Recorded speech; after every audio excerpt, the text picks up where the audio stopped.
Hi everyone, I'm Danielle Mai. I'm a Reiki Master and teacher, as well as a Vina Yoga instructor.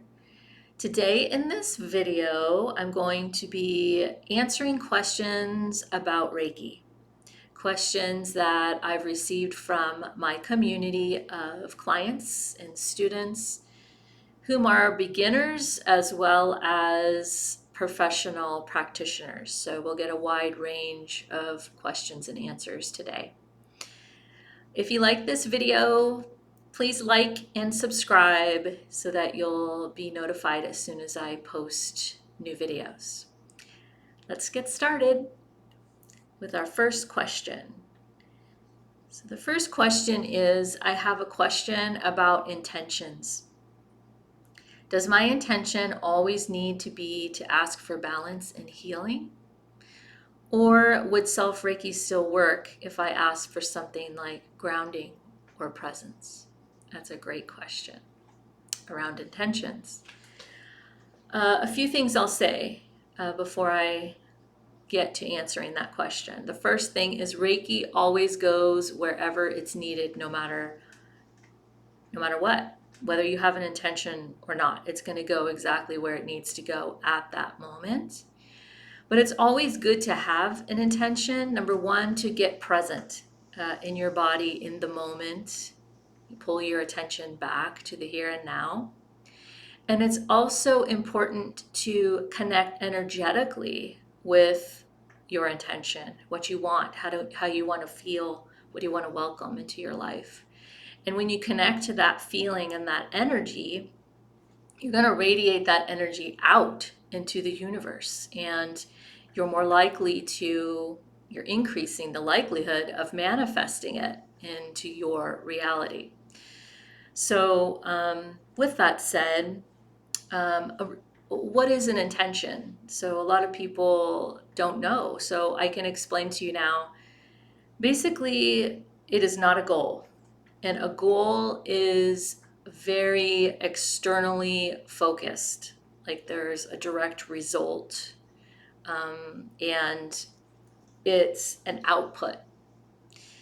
Something like, I want to lose 15 pounds. That's a goal, right? It's quantifiable.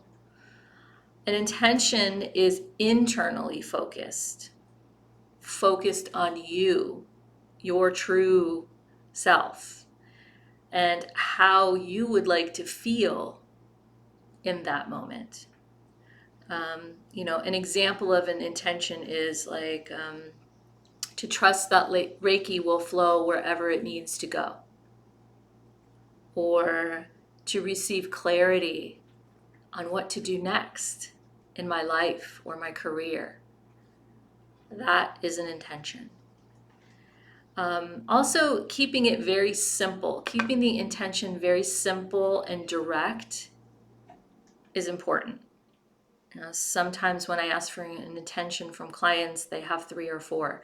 That's fine, but it's important to prioritize, distill it into one clear, simple intention so that the energy of that intention does not get what I call muddied, because the universe will be confused. You want to make it very clear and simple as to how you're wanting to feel, what you're wanting to release, what you're wanting to welcome into your life.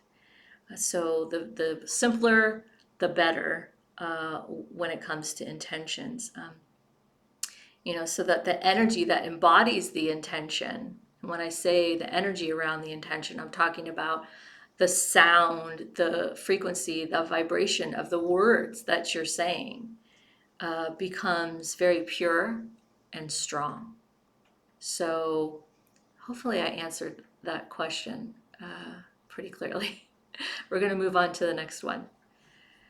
So the next question is, let's see here, bear with me as I scroll through my list of questions and determine. Okay, here's a good question. The more I practice Reiki, the more intuitive guidance and information I receive. Is this normal? How do I know what to share when receiving for others? Great question on intuition. Yes, this is very common. I call it more of a side effect of practicing Reiki on yourself and others regularly. I personally did not expect this when I started Reiki. I came to Reiki because I had a lot of physical challenges going on and I just wanted pain relief. But it's really so much more than that. It is a personal development toolbox, basically. And part of that is, healing yourself. A big part of it is healing yourself. And when you start working on yourself, you start raising your vibration, you become this clearer channel for energy in general.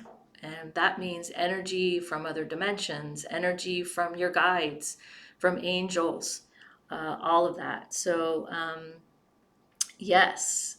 And, as you take steps towards positive change, your vibration begins to rise and your energy flows more freely, allowing you to be a clear conduit for intuitive guidance and higher frequency life force energy. So that answers that part of the question. The second part of the question is, how do I know what to share when receiving intuitive information for others? I would encourage you to share as long as you ask the recipient whether they want to hear what you've received intuitively for them. Not everybody wants to hear that. Permission is very important when practicing Reiki, so ask them if they would like to hear first. And check in with your inner knowing and your guides to ask them and just tune in with what you're getting, to see what you should share with others. Sometimes it's not meant to share with others. It's just meant for you to know. So check in.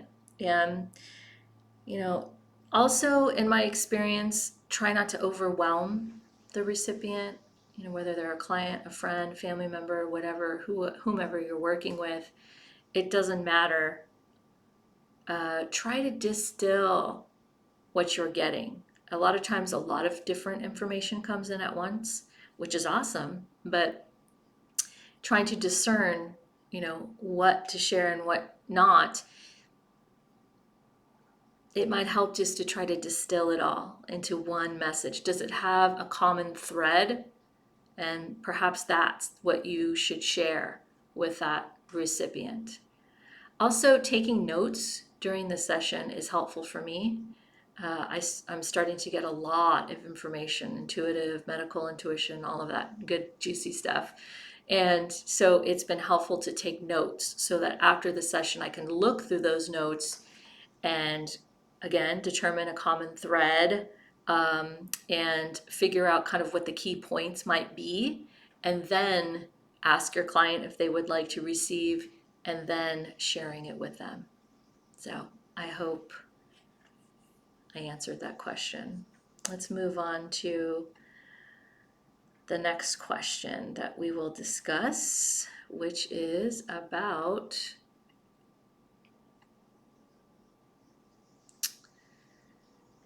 all right, so the question is Reiki a religion or for people with a religious background?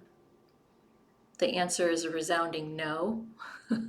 Absolutely not. It's not a religion.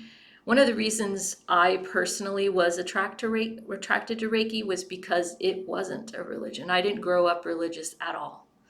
I didn't go to church or anything like that. I didn't identify with any particular religion. But I was always spiritual. So I believe there was always something bigger and than us, than our physical body, than this experience. So that's really what attracted me to Reiki as well. So no, it's not a religion. There are no man-made rules or dogmas or structures around Reiki. There are guides Like for instance, the Reiki principles, these are just guidelines to, start to look a little closer at the areas in your life that might need attention.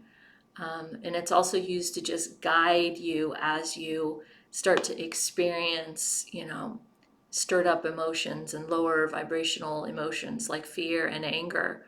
It's just a tool to help you move through those as best as you can. But again, it's a guide, it's not a rule.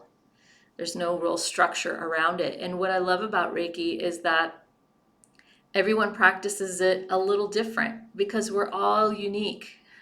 So if it was full of rules and more of a structure, I don't think, number one, I would be practicing it and enjoying it as much as I do.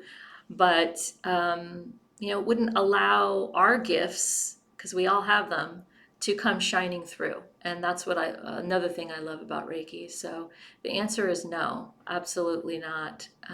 There are aspects of religion that you can bring into it, but it's not required at all, at all. So thank you for that question. So that's the last question I'm going to ask and answer today. So I hope you found that helpful. Keep the questions coming in. I love answering these questions. So if you'd like to submit a question, please place them in the comments below, or you can reach out to me on daniellemai.com or on my IG, which is at Dani Mai, M-A-I, life.com, or on my Facebook page at Danielle Mai Healing. So feel free to reach out on any of those channels. And again, if you like this video, please like and subscribe so you will be notified as soon as I post another video. Thanks a lot, guys. Talk to you soon.